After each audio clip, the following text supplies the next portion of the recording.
নমস্কার বন্ধুরা, আশা করব তোমরা প্রত্যেকেই ভালো আছো আর সুস্থ আছো। আমিও ভালো আছি। তো আমরা এখন যাচ্ছি পাহাড়ে, আমরা যাচ্ছি হচ্ছে শিটংয়ে।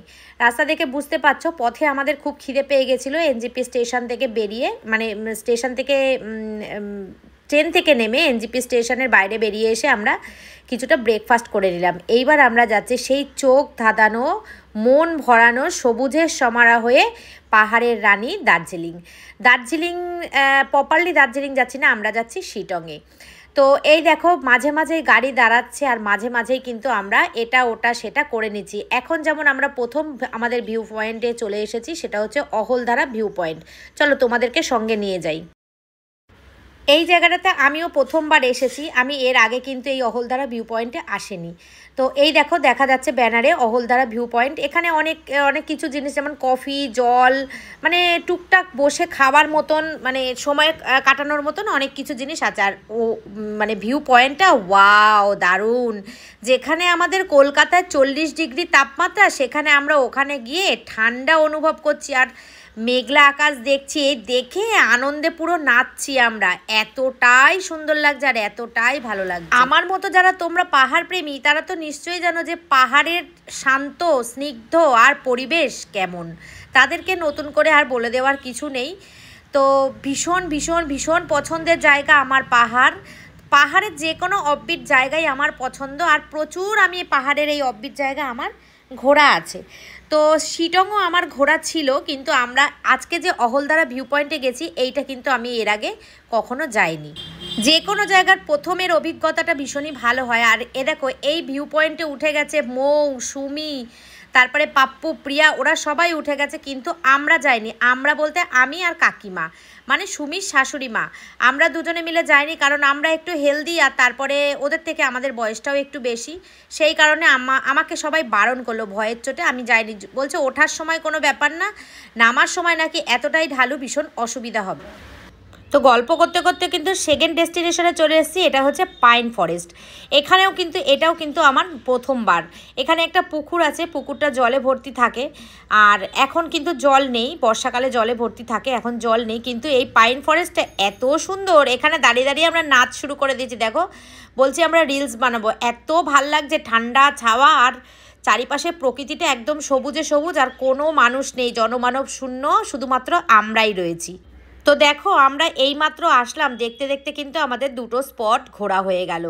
দেখো এখানে, দেখো কি সুন্দর পাহাড়ের এখানে না, ওরা দেখি একটা সুন্দর পতাকা টাঙানো থাকে। যে মনিস্ট্রিগুলোতে যাই আমরা, সেই মনিস্ট্রিগুলোতেও দেখি এরকম পতাকা টাঙানো থাকে, ঘন্টা থাকে, কিরকম মানে একটা পাহাড়ের মানে সৌন্দর্যটা বৃদ্ধি করে নাকি এদের, কি এটা আমি বুঝি না। যাই হোক, খুব সুন্দর ঘুরে বেড়াচ্ছি, আমার ছেলেও খুব আনন্দ করছে। আর হ্যাঁ, চোখের সামনে স্বামীকে, সন্তানকে আনন্দ করতে দেখলে আরও যেন বেশি আনন্দ লাগে, তাই না বন্ধুরা? তো এখানে পাপ্পু, প্রিয়া, দিয়া সবাই যার যার মতো শেষে রিলস বানাচ্ছে। আর ওদিকে দেখো কৌশিক আসছে। তোমরা তো কৌশিককে সবাই খুব ভালোবাসা দিচ্ছ, কৌশিককে সবাই চেনো, ভীষণ ভালো ছেলে, ভালো ভাই আমাদের। যাই হোক, চলো আমরা এবার এই ভিউ পয়েন্টও আমাদের মোটামুটি দেখা হয়ে গেছে। এবার আমরা হোমস্টের দিকে এগিয়ে যাব। এই যে চলে এসেছি আমাদের হোমস্টে, পুরো চা বাগানের মধ্যে আমরা ছিলাম, জানো। এত সুন্দর জায়গা থাকবো আর এত সুন্দর হোমস্টেতে মানে 2 রাত কাটাবো, এটা আমরা স্বপ্নেও কেউ কল্পনা করতে পারিনি। চারিদিকে ফুল দিয়ে সাজানো, আর এই হোমস্টেটা পুরো চা বাগানের মধ্যে। তোমরা দেখতে পাবে, আস্তে আস্তে বুঝতে পারবে আশা করি। আর এখানে যে নিচের রুমগুলো রয়েছে, সেই নিচের রুমগুলোতে হোটেলের যে মালিক, সে মানে মালিক না, যে আর কি দেখাশোনা করে, তিনি থাকেন। আর ওপরের রুমগুলো আমাদেরকে দিয়েছে। তো আমরা যে যার রুমে ঢুকে গেছি। আর হ্যাঁ বন্ধুরা, এটা কিন্তু আমাদের আজকে শিটংয়ের ফার্স্ট ডে। আমরা প্রথম পৌঁছালাম এই শিটং হোমস্টেতে, আজকে আমাদের প্রথম দিন। বিকেল না, দুপুর পৌঁছেছি। এখন গিয়ে আমরা ওখানে লাঞ্চ করব। লাঞ্চ করা হয়েও গেছে, করে নিয়ে আমরা এখন বসে বসে দেখো চা বাগানের এই প্রকৃতির শোভা কি সুন্দর। দেখো এটা কিন্তু আমাদের হোটেল থেকেই, মানে আমাদের রুম থেকে, আমরা যেই রুমে ছিলাম সেই রুমে ছিল না, এটা পাশের রুম, মানে পাপ্পু প্রিয়াদের রুম থেকে কিন্তু এই ভিডিওটা করা। ঘরের মধ্যে মানে জানলাটা খুললেই দেখা যাচ্ছে যে চা বাগান। বলো এরকম ফিল নেওয়া মানে কি যে, মানে স্বর্গীয় অনুভূতি, কি বলবো তোমাদের। এই সবুজের সমারোহে গেলে সবার মন ভালো হয়ে যায়, আর অসুস্থ ব্যক্তিরা সুস্থ হয়ে যায়, সেরকমই একটা ব্যাপার। পুরো ধাপে ধাপে চা বাগান। এখানে গিয়ে আমরা প্রচুর রিলস করেছি, প্রচুর ভিডিও করেছি, অনেক শর্টস করেছি, বড় ভিডিও, প্রচুর ফটো তুলেছি। তো কি বলবো, এক কথায় মানে অপূর্ব শোভা, অপূর্ব শোভা। তোমরা যারা যারা শিটং যাওনি তারা তারা একটু শিটং ঘুরে এসো। আর হ্যাঁ, আমরা একটা জিনিস মিস করে গেছি, বলো তো কি? হ্যাঁ, কমলা লেবু। যারা তোমরা শিটং গেছো তারা জানো যে শীতকালে কমলা লেবু এখানে পাওয়া যায়, মানে দেখা যায়। কমলা লেবুর আমরা গাছ দেখেছি, কিন্তু কমলা লেবু আমরা পাইনি। ওই দেখো যে হোমস্টেটা দেখতে পাচ্ছ এখন, সেই হোমস্টেটার মধ্যেই আমরা ছিলাম। দেখেছো চারিদিকে সবুজে সবুজ, চায়ের বাগানের মাঝখানে কিন্তু আমাদের হোমস্টেটা। তোমরা যদি কখনো এই হোমস্টেটাতে যেতে চাও আমাকে কমেন্ট করো, আমি তোমাদেরকে ডিটেলস দিয়ে দেবো, বা যেই দাদার সঙ্গে আমরা গিয়েছিলাম সেই দাদার ফোন নাম্বার দিয়ে দেবো, তোমরা কন্ট্যাক্ট করে নিতে পারো। দেখেছো নাইটি পরে বেরিয়ে গেছি, মানে বুঝতে পারছো যে কোন জায়গাটায় আমরা আছি। যেখানে যাওয়ার জন্য আমাদের চুড়িদার কুর্তি এগুলো কিচ্ছু পরতে হয়নি, আমরা নাইটি পরেই বেরিয়ে গেছি। কারণ এটা মনে হচ্ছে যেন আমাদের এলাকা, এরকমভাবে বেরিয়ে গেছে। আর চারিদিকে পুরো ফাঁকা, কেউ নেই, কেউ নেই। কি ভালো যে লেগেছে এই 4টে দিন, মানে কি বলবো। যখনই আমি পাহাড়ে যাই না, তখনই আমার মানে আসার সময় ভীষণ মন খারাপ হয়। আমার পাহাড় থেকে একদম আসতে ইচ্ছা করে না, মনে হয় যেন ওখানেই থেকে যায়। বাড়িতে থাকলে দিনগুলো কাটে না, কিন্তু যখন ঘুরতে যাই বলে না, আনন্দের মুহূর্ত, সুন্দর মুহূর্ত খুব তাড়াতাড়ি চলে যায়। কথাটা সত্যি। ওই যে 4টে দিন কি করে পার হয়ে যায় কিছুই বুঝতে পারি না। তো এখানে কিন্তু তোমরা সুমিদেরকে দেখতে পাচ্ছ না, তার কারণ হচ্ছে সুমিরা কিন্তু এখন হোটেল রুমে ঘুমাচ্ছে। ওদের খুব মাথা যন্ত্রণা করছে, সেই জন্য ওরা ঘুমাচ্ছে। আর এখানে আমি, কৌশিক, আমার ছেলে, আমার মানে তোমাদের দাদা, মৌ, ওরা সবাই মিলে গেছি। আমরা অনেক উঁচু একটা ভিউ পয়েন্টে ঘুরতে গেছি।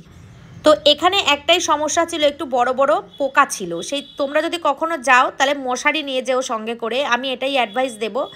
আমরাও ভেবেছিলাম মশারি নিয়ে যাব, কিন্তু কীরকমভাবে শোবো, কেমনভাবে কি থাকবো, সেই জন্য নিতে পারিনি। যাই হোক, আমরা অনেকজন একসঙ্গে গেছিলাম, শুধু আমরা একা নিয়ে গেলে তো জিনিসটা ভালো দেখায় না। সবাই আলাদা শোবে, মানে মশারি ছাড়া শোবে, আমরা মশারিতে শোবো, এটা হয় না, ওই জন্য আমি নিইনি। আর এখানে দেখো দুটো গন্ধরাজ ফুল পেয়ে গেছি আমি ফুলগুলো ছিঁড়ে নিয়েছি। আমার বর বকা দিয়েছে আমাকে, বলছে কেন নিলে? আমি তাতে কি হয়েছে, এখানে কেউ নেই, এখানে ফুল গাছের মালিক নেই, আমরা ফুলটা নিয়েছি তো কি হয়েছে, ফুলটার আমরা গন্ধ শুকবো। মানে একটা পাহাড়ে গিয়েও আমরা একটা বাড়ির ফিল পেয়েছি ওখানে গিয়ে। আর ঘুরে আসার পরেই আমরা পেয়ে গেছি বিকালের স্ন্যাক্স। দেখো পেঁয়াজি ভাজা, গরম গরম পেঁয়াজি ভাজা, আর হচ্ছে চা, কেউ দুধ চা, কেউ লিকার চা। এই দেখো পেঁয়াজি দিয়েছে, আর তার সাথে আবার বাটি করে সস দিয়ে দিয়েছে। মানে এদের অতিথি আপ্যায়নের কোনো ত্রুটি নেই, এত সুন্দর আপ্যায়ন করেছে, একদম টাইম টু টাইম খাবার চলে এসেছে হাতের কাছে। আর এই রকম সুন্দর প্রাকৃতিক পরিবেশ। দেখো বন্ধুরা, আমি তোমাদেরকে ভয়েস ওভার দিচ্ছি, মনে হচ্ছে কি এক্ষুনি আমি দৌড়ে ওখানে চলে যাই, এত সুন্দর জায়গা। মানে কতবার যে বললাম তোমাদেরকে তা বলার কথা না। আর এই টোস্টের প্যাকেটটা কিন্তু আমি বাড়ি থেকে নিয়ে গেছিলাম, কারণ আমি বিস্কুট ছাড়া একদম চা খেতে পারি না। হ্যাঁ, ওরাও চায়ের সাথে বিস্কুট দিয়েছিল, কিন্তু আমি নিয়ে গেছিলাম এইটা। তো এখানে বসে বসে দেখো আমরা কি সুন্দর আনন্দ করছি, আর এখানে বসে বসে আমরা চা কফি এগুলো খাচ্ছি। এখন বেশ বিকাল, ওই 5:30 পৌনে 6 এরকম মতন বাজে।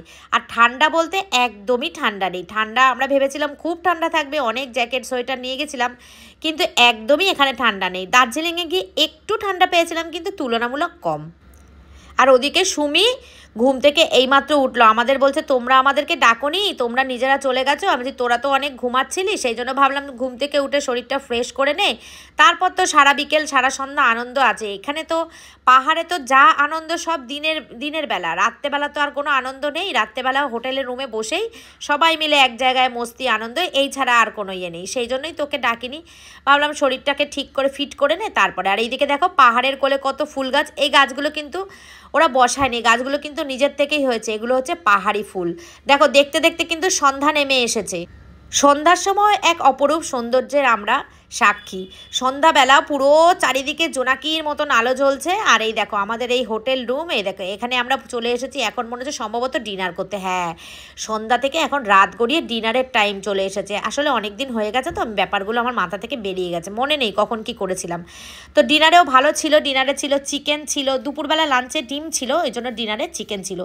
এই জায়গাটা এতটাই দুর্লভ, অনেকটা উঁচু জায়গা, মানে মানে একটা অফবিট জায়গা, তো এখানে মাছ পাওয়া যায় না, সেই জন্য চিকেন আর ডিমের ওপর দিয়েই চালাতে হয়। তো রান্নাগুলো যে এত সুপার হয়েছিল, ডালটা দিয়ে তুমি ভাত খেয়ে নেবে। দেখো ডালের কালারটা দেখেই বোঝা যাচ্ছে।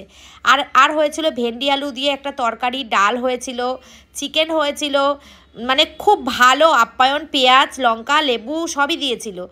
তো সব কিছু মিলিয়ে মিশিয়ে আমাদের, আর এই পাপ্পু ভাই ডিম ছাড়া কিছু খায় না, এই জন্য পাপ্পু ভাইয়ের জন্য বলাই ছিল, সবসময় পাপ্পু ভাইকে ডিম কষা দেওয়া হয়েছে। এদিকে দেখো উজ্জ্বল ভাই দেখাচ্ছে ডিম কি বলে ভেন্ডি আলুর তরকারিটা কত ভালো হয়েছিল। আর দেখেছো আমার কাকিমার মুখে কি হাসি, কারণ কাকিমা রিচ খাবার একদম পছন্দ করে না, হালকা পাতলা খাবার কাকিমার খুব পছন্দ হয়েছে খাবারগুলো। তো বন্ধুরা আমাদের শিটং ট্যুর তোমাদের কেমন লাগলো? ভালো লাগলে তোমরা একটা কমেন্ট করো, জানিও যে কেমন লাগলো। আর যদি আমাদের মতোই পরিষেবা পেতে চাও আর আমাদের মতোই মানে যেই দাদার সাথে আমরা গেছি তোমরা যেতে চাও, তাহলে আমাকে কমেন্ট করো, আমি তোমাকে দাদার কন্ট্যাক্ট নাম্বার দিয়ে দেবো। তোমরা সেই দাদার সাথে কন্ট্যাক্ট করে শুধু আমার নামটা বলবে।